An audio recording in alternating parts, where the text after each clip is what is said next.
अस्सलाम वालेकुम नाजरीन, आप देख रहे हैं नसीम ज़हरा टेट। अहम मामला जो बहुत अहम है, क्योंकि ज़ाहिर है पाकिस्तान का जो फ्यूचर है उसका इन्हिसार इसी पर है कि आज कल जो सियासी सूरत हाल है वो किस रुख ऊँट बैठेगा, इसको किस तरीके से संभाला जाएगा। तो कभी हम बात करते हैं पीटीआई के लोगों से, हुकूमत के लोगों से, और फिर हम देखते हैं कि पीडीएम की जो लीडरशिप है उनकी क्या सोच है, और with in the PDM PMLN जो है उसकी बड़ी ज़ाहिर है सबसे इट्स अ लीड पार्टी, उसकी सबसे ज़्यादा अहमियत है। और एक हवाले से जो पीडीएम की स्ट्रेटजी है पाकिस्तान डेमोक्रेटिक मूवमेंट की, वो अगर हम ये कहें कि पीएमएलएन की लीडरशिप ने उसको आगे बढ़ाया है, उसको आगे लेके चले हैं, बाकी साथ हैं यकीनन फजल रहमान साहब वगैरह, बिलावल भुट्टो, लेकिन पीएमएलएन ने जिस तरीके से जो थ्रस्ट है, जो स्ट्रेटजी है, जो सोच है, और जो सबसे बड़ा सवाल और शिकायत है, अगर हम ये कहें कि दो शिकायत हैं, एक तो ये कि इलेक्शन रिग हुआ, और ये कि रिग होने के साथ साथ कि उसकी वजह क्या रिग होने की, उस पर जो एक इदारों का रोल है उस पर तवातुर से बात होती रही है।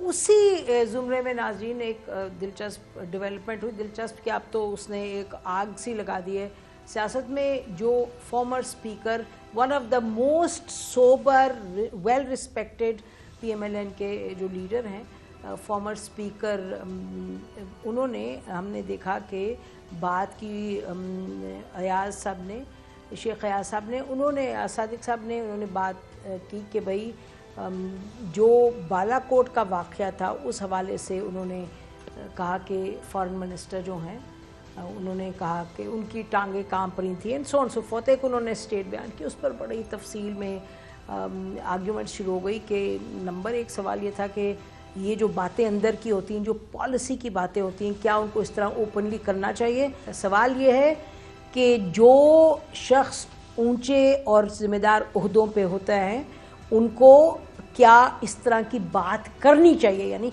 For us that is the big question. और दूसरा ये है कि अगर यही अप्रोच है तो फिर पीएमएलएन अपनी जो पोजीशन है, जो स्ट्रेटजी है एज एन ऑपोजिशन पार्टी, उसको कहाँ लेके जा रही है।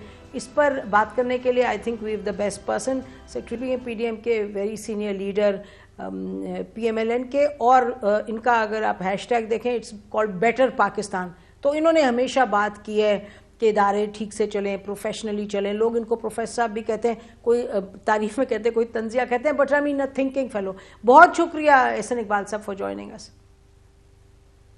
Thank you very much. अच्छा, ये बताइएगा एहसन इकबाल साहब कि इस वक्त एज वी स्पीक ये अयाज सादिक साहब ने जो बात की पार्लियामान में, उस पर पार्टी की क्या पोजीशन है? देखिए नसीम, ज़रा जो अयाज सादिक साहब का बयान है उस पर मैं कमेंट करने से पहले बताऊं कि उससे 2 रोज़ पहले से वज़ीर ख़ारजा साहब ने और हुकूमती वज़रा ने एक पूरा लगातार हमले कर रखे थे असेंबली के फ्लोर पे, ये बताने के लिए कि अपोजिशन के अंदर मोदी की रूह है, अपोजिशन सारे इंडिया के एजेंट हैं और अपोजिशन सारी गद्दार है। आप देखिए, किसी पाकिस्तानी को जिसके दिल में उतना ही पाकिस्तान बसता है जितना किसी हुकूमत वाले के लिए, अगर आप लगातार उसको ये ताना देंगे, ये गद्दारी का सर्टिफिकेट देंगे, तो वो मजबूर हो जाएगा। और यहाँ पर अयाज सादिक साहब जैसी शख्सियत, जिनके बारे में अभी आपने कहा कि नहायती धीमे और कूल माइंडेड इंसान हैं, तो उन्होंने भी कहा वज़ीर ख़ारजा को कि आप हमें जो ताने दे रहे हैं, आप अपनी उस कैफियत को याद रखें कि आप प्रेशर खुद लेने के काबिल नहीं थे। और ये वो चीज़ है कि जो हम सब समझते हैं कि ये प्राइम मिनिस्टर और फॉरेन मिनिस्टर की टीम नहायत ही नाअहल है, जिस तरह इन्होंने मसला कश्मीर को हैंडल किया। और ख़ुद इनकी अपनी वज़ीर शीरी मज़ारी साहबा ने भी उस पर तहफ़्फ़ुज़ात का इजहार किया, और बहुत सारे लोग कर चुके हैं। लेकिन हैविंग सेड दिस, देखिए अयाज सादिक ने और हमने बार बार वाज़ेह किया है कि उन्होंने तो टारगेट किया फॉरेन मिनिस्टर को, लेकिन हुकूमती वज़रा, मैं इन पे हैरान हूँ कि ये मुसलसल ये मीडिया में तासुर दे रहे हैं कि जैसे अयाज सादिक साहब ने टारगेट किया आर्मी चीफ को।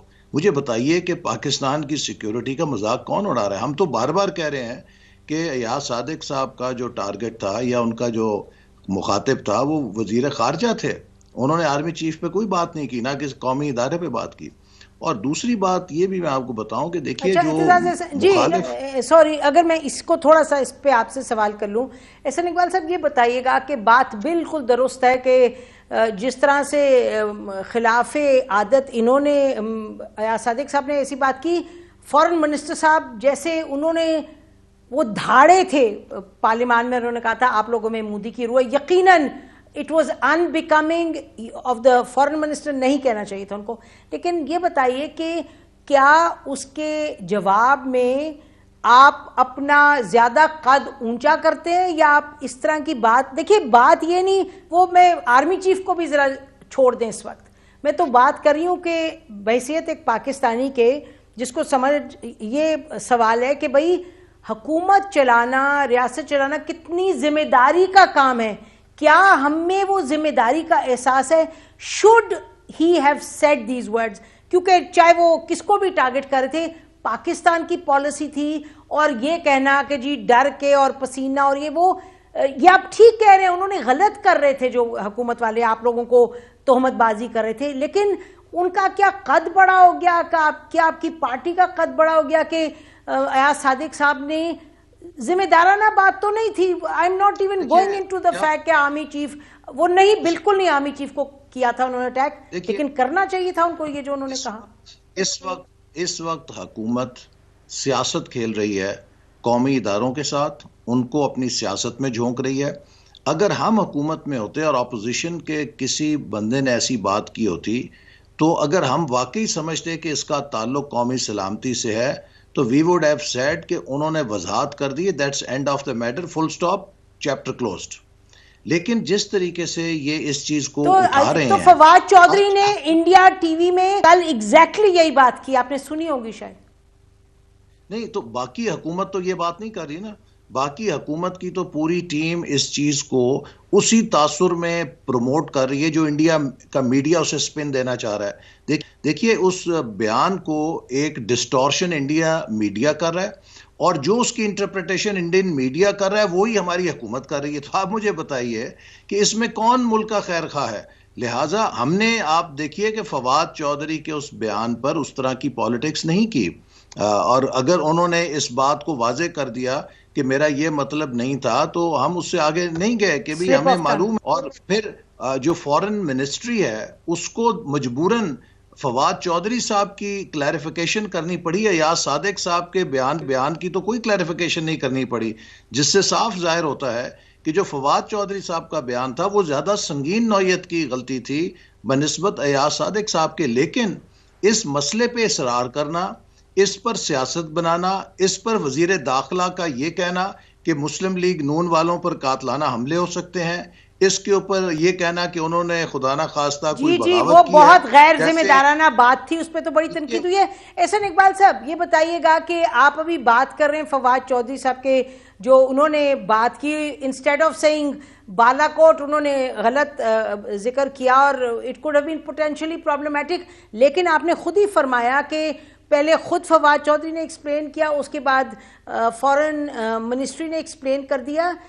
अयाज सादिक साहब के मामले में ये शाहिद खाकान अब्बासी साहब ने बड़ी क्लियरली कहा, और भी आपके लीडर्स ने कहा, at one point I think आपने भी कहा कि हाँ इस तरह की बात कहनी नहीं चाहिए थी। लेकिन फिर क्या हुआ? यानी कि अगर आप कह रहे हैं कि जिद में आके और रिएक्शन में आके जो हमने पहले सोचा कि नहीं कहना चाहिए था और उसको हमने तब्दील कर दिया और कहा कि जी हम कहेंगे जरूर, तो ये कितनी मैच्योरिटी है, ये कितनी सोब्राइटी है, ये कितनी अपनी तरफ और हुकूमत और अपनी तरफ और मुल्क की तरफ रिस्पॉन्सिबिलिटी है, आपकी अपनी सियासत की तरफ रिस्पॉन्सिबिलिटी है, ये समझाइएगा। जी मैं आपको, आप इतनी माशाल्लाह सीनियर जर्नलिस्ट हैं, फवाद चौधरी साहब जिन्होंने बहुत एक्चुअली टेक्निकली बहुत बड़ी मिस्टेक की जो बहुत मोहलक हो सकती है हमारे लिए, जिसको इंडिया के प्राइम मिनिस्टर ने भी कोट किया, उनकी वजाहत तो सब ने कबूल कर ली और कहा कि नहीं वो स्लिप ऑफ टंग थी। और जब अयाज सादिक साहब ने कोई ऐसी बात नहीं की कि जो हमारे कौमी इदारों और सलामती से बराह रास्त हो, वो वजाहत भी कर चुके हैं, उनकी वजाहत कोई मानने के लिए तैयार नहीं है। फवाद चौधरी साहब की तो इस हद तक संगीन बात थी कि जैसे मैंने कहा फॉरेन ऑफिस को भी वजाहत करनी पड़ी, वो भी सारी मीडिया के लिए काबिल कबूल है। तो ये मैं समझता हूं कि गैर इंसाफी की बात है। जो गवर्नमेंट के मिनिस्टर हैं उनकी स्टेटमेंट तो मैटर करती है। एक प्राइवेट मेंबर की राय हो सकती है, पार्लियामेंट में वो राय दे सकता है, और जबकि उसने कोई कौमी सलामती को बराह रास्त एड्रेस नहीं किया, हम उनकी कोई वजाहत मानने के लिए तैयार नहीं है, और हम इस मसले को ड्रैग कर रहे हैं सिर्फ करैक्टर असैसिनेशन के लिए, और हुकूमत के वज़रा उसके ऊपर इंसाइट कर रहे हैं लोगों को वायलेंस के लिए। देखिए, मैं खुद नसीम निशाना बन चुका हूं इसी पीटीआई का। जब पीटीआई ने एक मजहबी तहरीक के दौरान मेरे घर पे हमला किया, लोगों के जज्बात भड़काए, अल्लाह ताला ने मुझे नई जिंदगी दी। ये खेल नहीं है, ये मजाक नहीं है कि आप कभी मजहब कार्ड उठा लें, कभी आप हुकूमत का कार्ड उठा लें। ये थर्ड क्लास टैक्टिक्स हैं। मैं समझता हूं कि हम सबको इनकी मजम्मत करनी चाहिए, और हमें अयाज सादिक को उसकी स्टेटमेंट को अगर उसने क्लैरिफाई किया है तो उसी तरह मोतबर समझना चाहिए जैसे सारा मीडिया और सब लोग फवाद चौधरी के बयान को मोतबर समझ रहे हैं। अच्छा, एहसन इकबाल साहब, थोड़ा सा मैं आपको ये बयान करूं। एक तो जो इंटीरियर मिनिस्टर साहब हैं, आज हमने उन्हें नाज़रीन दावत भी दी कि थोड़ी बात करें आके, उन्होंने कहा वो नहीं, वो मसरूफ़ हैं। इसमें तो बिल्कुल बिलाशुबा उन्होंने जो बात कही इतनी गैर जिम्मेदाराना थी, बिल्कुल इसमें तो इट मस्ट बी इस बहुत गलत किया, कंडेम होना चाहिए इसको। लेकिन अब थोड़ा सा आप जो 2-3 मरतबा आपने फरमाया कि आप फवाद चौधरी की स्टेटमेंट लेते हैं और अयाज सादिक साहब की स्टेटमेंट लेते हैं, असल में जो स्टेटमेंट कंपेयर करने की है फवाद चौधरी साहब से, वो जो पेशावर में उवैस साहब या कोई जो साहब हैं जिन्होंने बलूचिस्तान की बात की, वो उन्होंने गलती से कहा था, बिल्कुल इट वाज स्लिप ऑफ टंग, और वो बेचारे कहते रह गए कि भाई मैंने गलती से कहा है, तो कोई उनके पीछे फिर भी हुकूमत पड़ती रही और बहुत लोगों ने उनकी तनकीद की, हालांकि इट वाज स्लिप ऑफ टंग। फिर फाइनली किसी ने कह दिया हुकूमत में कि जी वो गलती मान ली उन्होंने।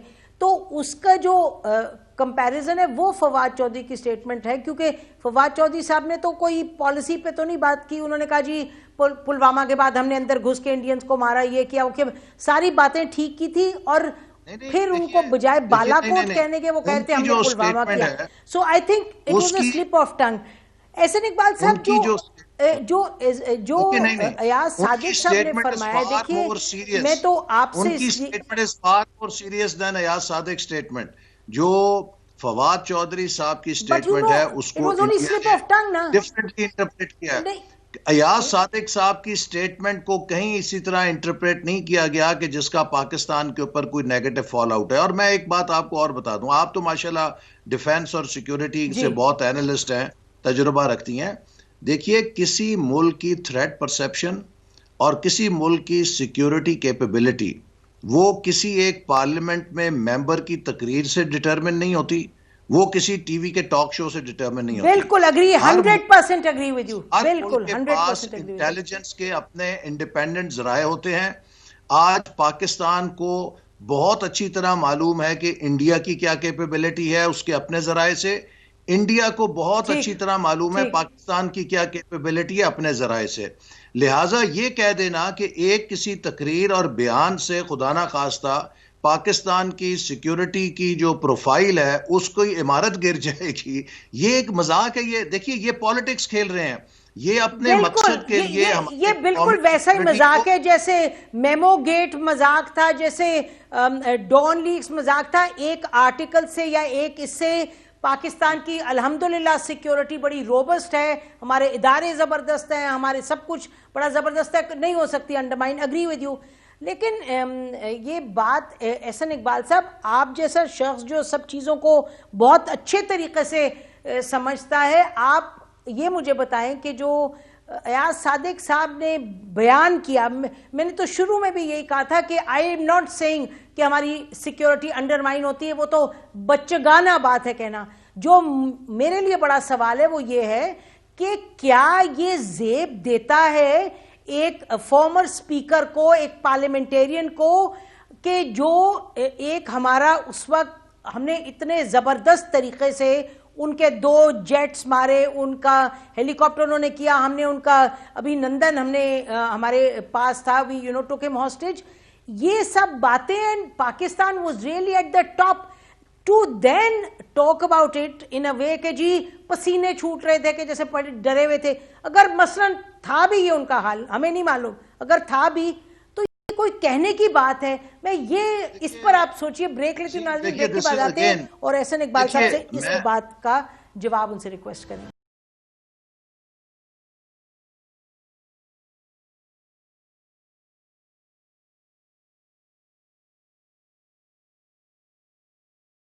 वेलकम बैक नाज़रीन, हम बात करें सादिक साहब की स्टेटमेंट के हवाले से। हमारे साथ एहसन इकबाल साहब हैं, सीनियर लीडर हैं PMLN के और इन चीज़ों को बड़े अच्छे तरीके से जानते हैं। हम कह चुके हैं पहले भी कि इस के नतीजे में पाकिस्तान की सिक्योरिटी अंडरमाइन नहीं हुई। जो पाकिस्तान के लोगों को इस तरह की बात कहता है उसको समझना चाहिए कि हम अपने आप को खुद अंडरमाइन करते हैं। अल्हम्दुलिल्लाह हमारी सिक्योरिटी बड़ी ज़बरदस्त है और रहेगी ऐसे इंशाल्लाह। लेकिन एहसन इकबाल साहब, आपके पास एक सवाल छोड़ के मैं गई थी कि ये बताइए कि ये जेब देता है इस तरह की, ये बताएं, बिकॉज हमें तकलीफ तो ये है, whoever says these things, it happens to be Sadiq साहब, तो हम इसलिए आपसे पूछ रहे हैं क्योंकि उन्होंने अमदन ये बात कही थी और आप फरमा रहे रिएक्शन में कही थी। देखिए, मैं आपको फिर एक तो ये बात यहाँ से शुरू करूंगा। यकीनन बालाकोट के बाद जो एयरफोर्स ने 2 जहाज भारत के गिराए, that was one of the finest moments of our great Shaheens, Pakistan air force के पायलट्स। मैं खुद सरगोदियन हूँ, जानता हूँ कि हमारी एयरफोर्स के pilots are the best in the world और उन्होंने अपने जो कारनामा दिखाया और वतन की इज्जत को आसमान पे पहुंचा दिया। लेकिन इसके अलावा इस पर ज़रूर हमारी इख्तलाफ हो सकता है। अगर वो अभिनंदन को छोड़ना था तो क्या उसको एक चाय की प्याली पिला के छोड़ देना था, या 4-6 चाय की प्यालियां या एक आधी कॉफ़ी भी और पिला के 2-4-6 दिन आप रखते ताकि अपने नर्व्स दिखाते। जो प्राइम मिनिस्टर ने यूनिलैटरली असेंबली में खड़े होकर ऐलान कर दिया कि हम 24 घंटे में उसे रिहा करेंगे, उससे उन्होंने थोड़ी सी डेस्परेशन का मुजाहरा किया। ये मुनासिब नहीं था। ये इस पे 2 राय हो सकती हैं और अगर हम इस पर इतराज़ करें या कोई और इतराज़ करे कि आपने अगर अभिनंदन को छोड़ना भी था तो उसको ज़रा 2-4 दिन मेज़बानी अपनी और दे लेते। ये एक इतना नी जर्क रिएक्शन नहीं होना चाहिए था। ये एक राय हो सकती है और इसका मतलब ये नहीं है कि हम पाकिस्तान के कौमी मफाद को अंडरमाइन कर रहे हैं या हम ये कह रहे हैं कि पाकिस्तान एक रिस्पॉन्सिबल स्टेट नहीं हो सकती। और इसी हवाले से अगर अयाज सादिक साहब ने एक बात की, मैं फिर आपको कहूँगा कि हमें इस इशू को ड्रैग नहीं करना चाहिए। अगर मुझे कोई मुसलसल मेरी पाकिस्तानियत को छेड़ेगा और मुझे गद्दार कहेगा, ये कहेगा कि मेरे अंदर मोदी की रूह है, तो मेरा हक है कि मैं उसे हर पॉसिबल तरीके से जवाब दूं। आप क्यों नहीं इस बात का भी इक्वली आप नज़रअंदाज नहीं कर सकते? हुकूमत ने 2 दिनों से जिस तरह अपोजिशन को इंडिया का एजेंट कहा है, मोदी की रूह कही है, nothing less than foreign minister. और मैंने उस दिन उन्हें असेंबली में कहा कि मुझे आज पता चला है कि आप इस किस्म की तकरीरें अगर बैनुल अक़वामी फोरम्स पे करते हैं तो इसीलिए पाकिस्तान तनहा है। आपके हाथों में जो सफारतकारी का अंजाम हुआ है, आपकी इस परफॉर्मेंस से हमें पता लग गया कि आज पाकिस्तान क्यों तनहा खड़ा है। तो आप इस बात को, अगर मैं आपको कहूं कि आप इंडिया की एजेंट हैं, 2-3 चीजें आपको अगर मैं कहूं कि आप इंडिया की एजेंट हैं, आपके अंदर मोदी की रूह है, आप एक पाकिस्तानी होने की हैसियत से तड़पेंगी नहीं?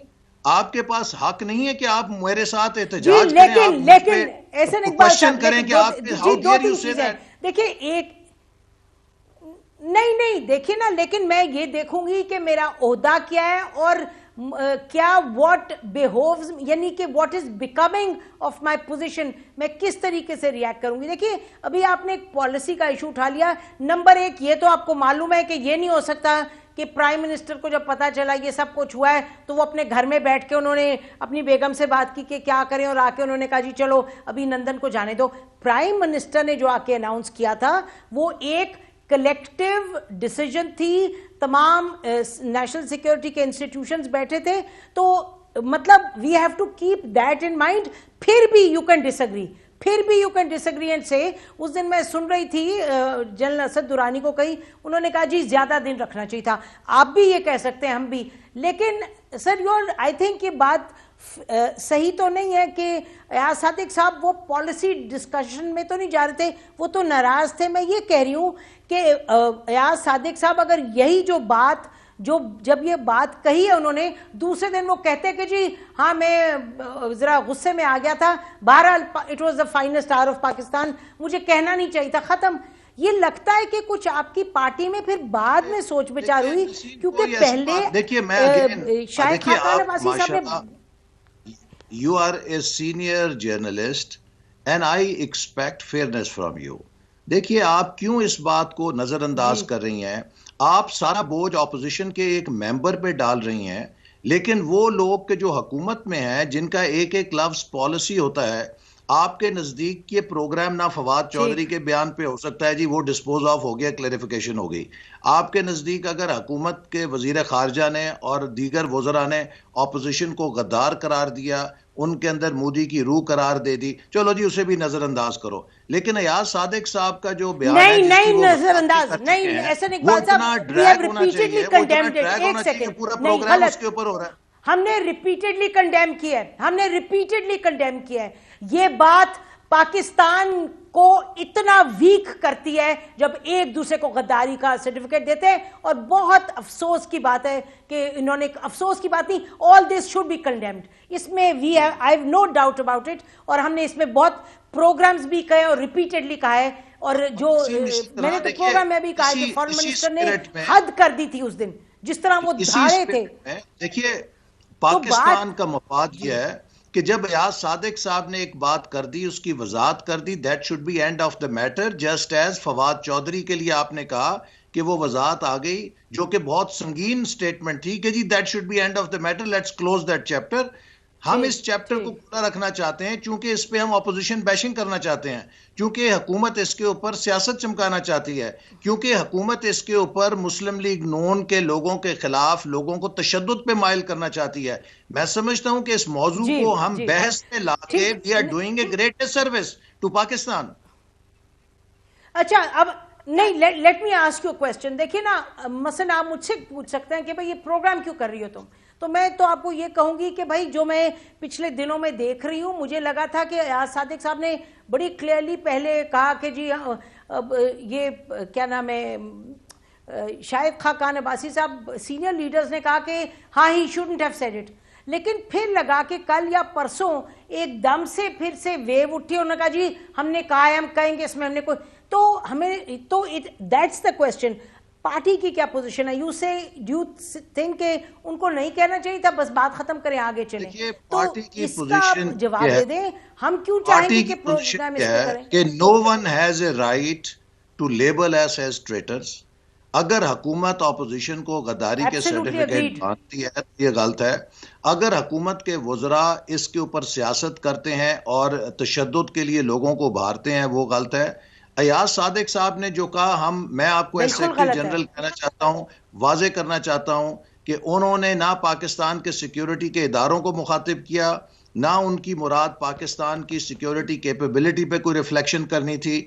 उनकी मुराद फॉरेन मिनिस्टर शाह महमूद कुरैशी साहब की जात थी, जिनके बारे में उन्होंने ये कहा कि he is not fit to take pressures in a crisis situation.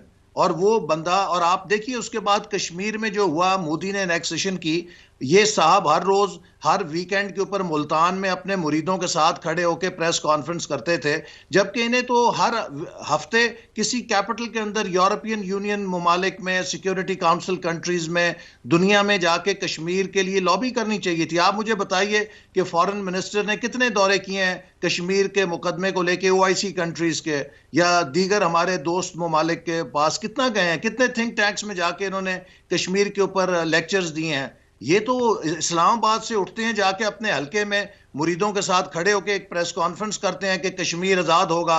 भाई कश्मीर इस तरह नारे लगाने से तो आजाद नहीं होगा।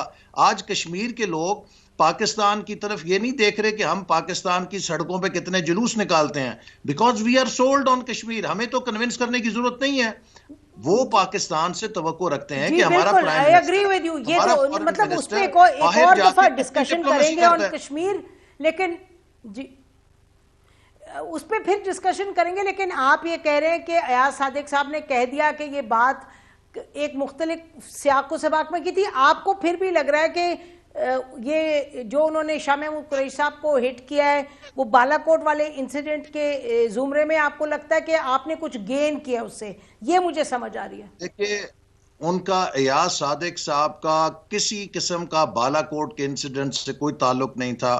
पाकिस्तान की सिक्योरिटी पे कोई रिफ्लेक्शन नहीं थी। उनके मुखातिब वो शख्स थे जो 2 दिन से हमें मुल्क का गद्दार और हमारे अंदर मोदी की रूह करार दे रहे थे। And he had every right to respond to him and show him on his face कि उनकी अपनी काबिलियत और सलाहियत क्या है। तो आपके वो एक बड़ा पर्सनलाइज्ड इस पे था, direct personal attack on Shah Mahmood Qureshi sahab, who happens to be the foreign minister at that time. और आप कह रहे हैं कि ये जो स्टेटमेंट है इसका, ये तो नाजरीन बड़ी बात क्लियर है कि आर्मी चीफ को एड्रेस नहीं किया था, वो तो फवाद चौधरी साहब भी कह चुके हैं। बट हमारे सामने तो एहसन इकबाल साहब यही सवाल होता है कि आप लोग पॉलिसी बनाते हैं, आप लीडर्स हैं, और हर तरफ हम यही कहते हैं। अभी तो बात इस पे हो रही है, नहीं तो हर पार्टी के हम सवाल यही उठाएंगे। और जो आपने कहा कंडेम तो डेफिनेटली करेंगे। Nobody has any business और राइट कि पाकिस्तान में किसी को ट्रेटर कहे, लेकिन फिर भी सवाल यही होगा कि कोई बेहतर तरीका था रिस्पॉन्ड करने का, क्या उस इशू को उठाना चाहिए था या नहीं। नाज़रीन हम ब्रेक लेते हैं, ब्रेक के बाद आएंगे और एहसन इकबाल साहब से थोड़ा सा टाइम जो रह गया पूछेंगे कि जो फ्यूचर पॉलिटिक्स है PMLN की वो किस तरफ जाएगी। Stay with us.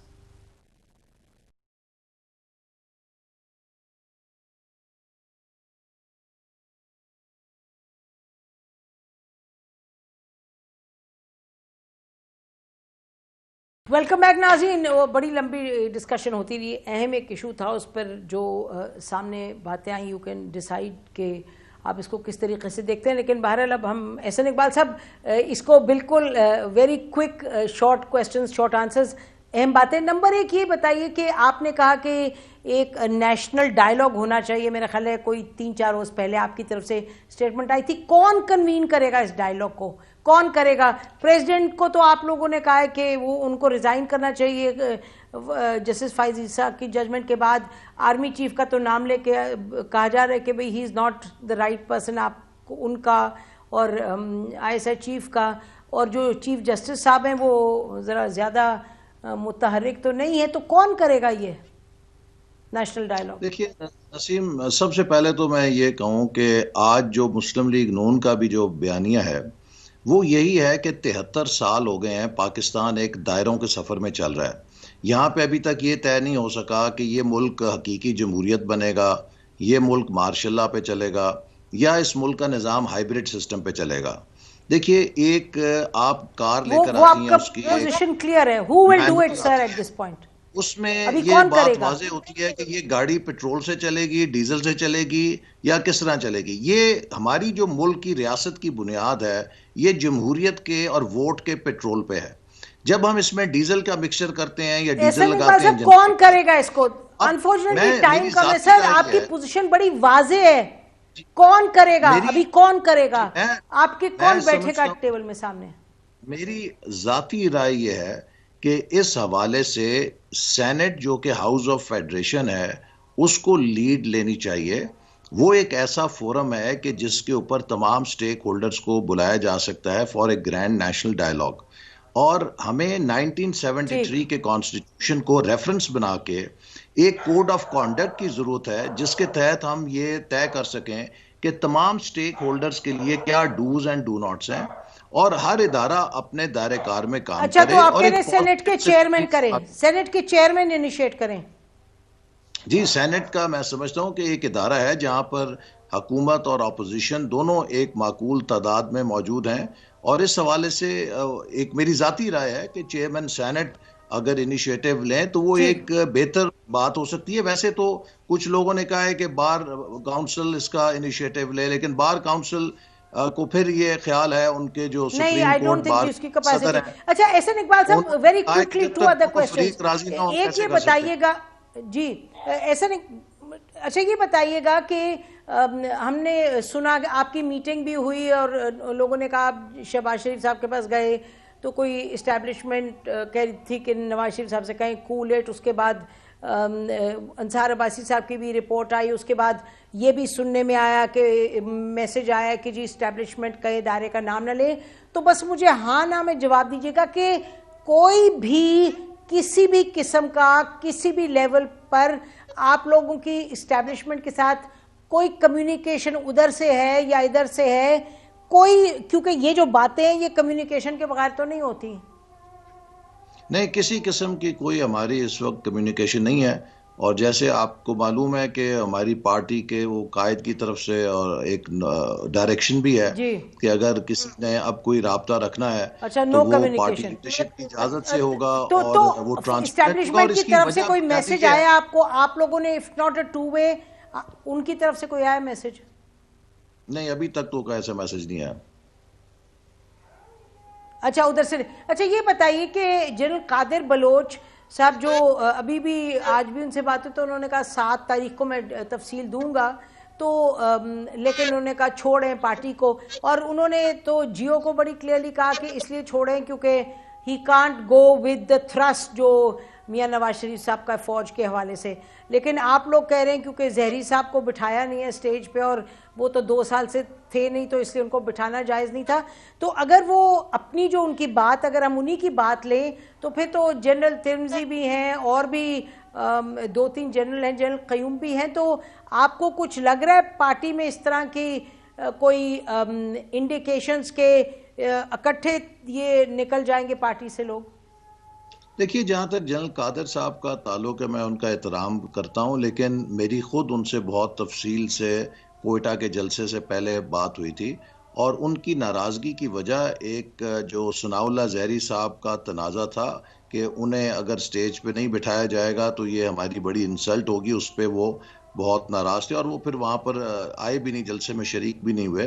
तो बुनियादी तो वजह एक वो ट्राइबल डिस्प्यूट जो था उनका, उसी को उन्होंने बदकिस्मती से कितना बड़ा पॉइंट ऑफ ब्रेक बना लिया। बाकी नवाज शरीफ साहब भी और हम भी बार बार वाजे कर चुके हैं कि हमारी कौमी इदारों से लड़ाई नहीं है। हम तो फौज को एक प्रोफेशनल आर्मी के तौर पे मजबूत देखना चाहते हैं और हमने साबित किया हमारे दौरे हुकूमत में फौज को जितना बजट दिया गया, फौज को मॉडर्नाइजेशन के लिए जितने वसाइल दिए गए, फौज को दहशतगर्दी के खिलाफ जंग के लिए जितने वसाइल दिए गए, जिस किस्म की सपोर्ट दी गई, उसकी पाकिस्तान की तारीख में मिसाल नहीं मिलती। जवानों की तनख्वाहों में इजाफा हुआ, अफसरों की तनख्वाहों में इजाफा हुआ, हर लिहाज से हमने फौज को बिल्ड किया है। तो हम खुदा ना लेकिन जी, खास्ता फौज एहसन इकबाल साहब ये बताइएगा कि आप पाकिस्तान की सियासी तारीख और पावर गेम को बड़ी करीब से आपने देखा, 30 साल हो गए। ये बताइए कि कभी ऐसे तो नहीं हुआ कि आर्मी चीफ का नाम लेके और ISI के चीफ का नाम लेके बात की जाए सियासत में, और यानी कि तनकीद की जाए, उसकी जो जवाब बनता नहीं बनता दैट्स अ सेपरेट इशू, लेकिन ऐसे हुआ तो नहीं। और आप इदारे को और जो इदारे का यानी जो कमांड कर रहे इदारे को, उसको सेपरेट किया तो जाता नहीं है, specially in the army. In fact अगर नवाज शरीफ साहब को कोई दिन रात बुरा भला कहे और कहे कि जी पार्टी तो हमें बहुत पसंद है, आप कहेंगे भाई क्या बात कर रहे हैं, आप हमारे जो चीफ हैं पार्टी के उनके तो आप खिलाफ हैं। तो आपको इसमें कोई थोड़ा सा तजाद लगता है? हालांकि I can see what you are saying, लेकिन आपको कॉन्ट्रडिक्शन नहीं लगती कि आर्मी चीफ जो हैं उन पर बात की जाए और ISI चीफ पे कहा जाए इदारे बहुत अच्छे हैं लेकिन ये 2 इंडिविजुअल्स, मतलब where do you see this going? आपका क्या मतलब कि आपका ख्याल है वो उतर जाएंगे दोनों अपने ओहदे से, या आपका ख्याल है यानी कि व्हाट इज द थिंकिंग? देखिए, वो डेंग जियाओपिंग ने जब रिफॉर्मेशन शुरू की चाइना की, तो उन्होंने एक बड़ा बुनियादी असूल दिया। उन्होंने कहा कि learning truth from the facts, जो हमारे हकायक हैं अगर हम उनसे सच नहीं सीखेंगे, क्या इसमें किसी को कोई मुगालता है? It is open secret, talk of the town कि 2018 में मुस्लिम लीग नून को वापस ना आने देने का किसी सतह पे फैसला किया गया था। हर इंटरनेशनल मीडिया में ये स्टोरीज छप चुकी थी। फरवरी मार्च 2018 में आप चाहे टाइम्स देख लें, इकोनॉमिस्ट देख लें, बड़े बड़े जो मुस्तनद इंटरनेशनल मैगजीन्स हैं, जैसे पहले भी हुआ, पहले भी इलेक्शंस में हुआ, इस दफा ज्यादा हुआ, लेकिन पहले भी हुआ, कभी PMLN को फायदा होता था उससे, कभी PPP को फायदा होता था। मुस्लिम लीग नून क्यों ज्यादा टची है? हम समझते हैं कि हमने 5 सालों में बड़ी मेहनत करके पाकिस्तान को एक प्लेटफॉर्म दिया था फॉर टेक ऑफ। एनर्जी को फिक्स किया, इकोनॉमी को फिक्स किया, CPEC के अंदर एक नया पोटेंशियल था। अब ये टेक ऑफ पीरियड था पाकिस्तान के लिए। हमें नहीं डिसलॉज किया गया, पाकिस्तान के इकोनॉमिक मुस्तकबिल को क्रैश किया गया। ये एक बहुत बड़ा हादसा है जो पाकिस्तान के साथ हुआ, इसलिए हम चाहिए हमने जी, 5 साल जी, बड़ी वो आप मेहनत जी वो यकीनन पोजीशन है, बट मैं तो बात कर रही थी, मैं एहसन इकबाल साहब कह रही थी कि आप यानी कि जिस जगह पे आके खड़े हो गए हैं, हमें भी समझ नहीं आती, जैसे आप कह रहे हैं हमने बड़ी करीब से ये तमाम किस्से देखे हैं पिछले 25-30 साल से, बट इट्स कंप्लीटली इनकॉम्प्रिहेंसिबल कि इधर से किधर जाना है आगे, बताएं ना। देखिए इदारे तो बड़े क्रिटिकल हैं और बड़े सेंट्रल हैं, आप लोगों का अपना रोल है, हुकूमत का अपना रोल है, तो इदारों के कमांड, टॉप कमांड का नाम लेके where are you going next with this is the big question. और मेरा ख्याल है इसी क्वेश्चन को लेके फिर आपसे हम कहेंगे अगली दफा, वेरी क्विकली अगर आप रिस्पॉन्स देना चाहे, फिर हम वी नीड टू क्लोज। फिर ये कहूंगा कि देखिए जो हमारी किसी से लड़ाई नहीं, हम चाहते हैं कि इस मुल्क को, अगर हम इंडिया से पीछे रह गए, बांग्लादेश से पीछे रह गए, नेपाल से पीछे रह गए, श्रीलंका से पीछे रह गए, अफगानिस्तान की करेंसी अब से मजबूत हो गई, अब हम क्या अफ्रीका के कॉन्टिनेंट से भी पीछे जाना चाहते हैं? सबको बैठना पड़ेगा और सबको इंट्रोस्पेक्शन करनी पड़ेगी। सियासतदान तो करते रहते हैं एक सतह पे, हमने सीओडी के अंदर की थी और आज भी हम करते हैं। आपका मतलब आर्मी चीफ को और आईएसआई चीफ को भी आप बात कर रहे हैं? मैं सियासतदानों की बात कर रहा हूं, मैं अस्करी इदारे की बात कर रहा हूं, मैं अदलिया की बात कर रहा हूं, मैं ब्यूरोक्रेसी की बात कर रहा हूं, तो मैं अस्करी मीडिया इदारे की में बात तो कर जो रहा हूं। दो टॉप कमांड पे लोग हैं, एहसन इकबाल साहब थोड़ा सा बता दीजिएगा, थोड़ा सा बताइए, टॉप कमांड के जो लोग हैं, आप फॉर वट एवर रीजन, जैसे आपने कहा कि भाई टॉप लेवल, तो उनका नाम आप ले रहे हैं, तो उसके बाद फिर भी आप या तो कोई कम्युनिकेशन है, कुछ स्ट्रैटेजी बनी हुई है जो आप कह रहे हैं कि जी उनको हम फिर भी कह रहे हैं कि आके हमारे साथ बैठे? लगता तो यह है कि जैसे ब्लैक एंड व्हाइट एक पोजीशन है, तो आप कह रहे हैं ब्लैक एंड व्हाइट पोजीशन नहीं है। देखिए मैंने जैसे आपसे कहा कि ये बात हमेशा हमारी लीडरशिप ने भी की है और बहुत से लोगों ने की है। जो former chief justice supreme court थे खोसा साहब, वो भी कह गए थे, और किसी ना किसी और पैराए में कई लोगों ने कहा है कि अब ये मुल्क अगर हमने चलाना है, इसको कामयाब करना है, तो एक ब्रॉड नेशनल कंसेंसस की जरूरत है। और ये ऐसे नहीं हो सकता कि आप किसी एक फरीक को, तमाम ऑपोजिशन को मुनाफिक करार दें, तमाम ऑपोजिशन को डाकू करार दें, तमाम ऑपोजिशन को गद्दार करार दे दें।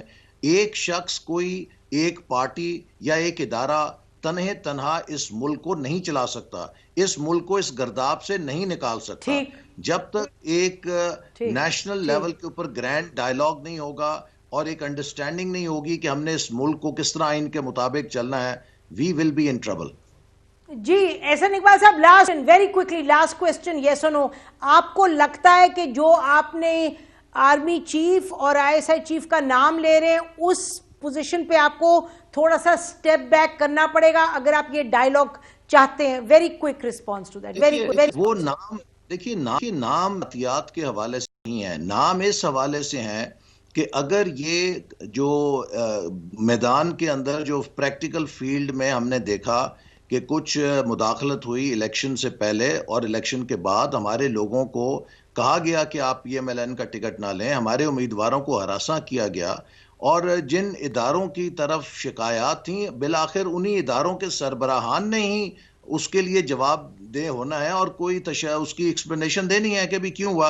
अगर आप हमसे पूछती हैं कि हमने कोई अगर अमल किया है, तो आप पार्टी के प्रेसिडेंट से पूछेंगे, जनाब आप बताएं कि आपकी पार्टी क्या कर रही है।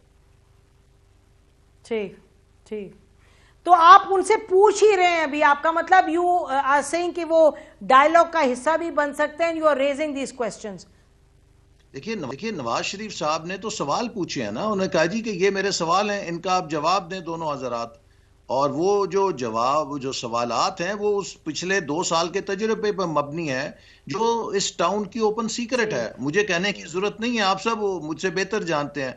और इसीलिए वो शाहिद साहब तो अक्सर कहते हैं कि ट्रुथ कमीशन बना दें, ताकि वहां पे सारे आके अपना अपना सच बोल जाएं, ताकि कौम को एक दफा पता चले कि मुल्क के साथ होता क्या रहा है। बहुत बहुत शुक्रिया एहसन इकबाल साहब हमसे बात करने का। नाज़रीन, हमने कोशिश की ज़रा तफसील में इस इशू पे बात करें।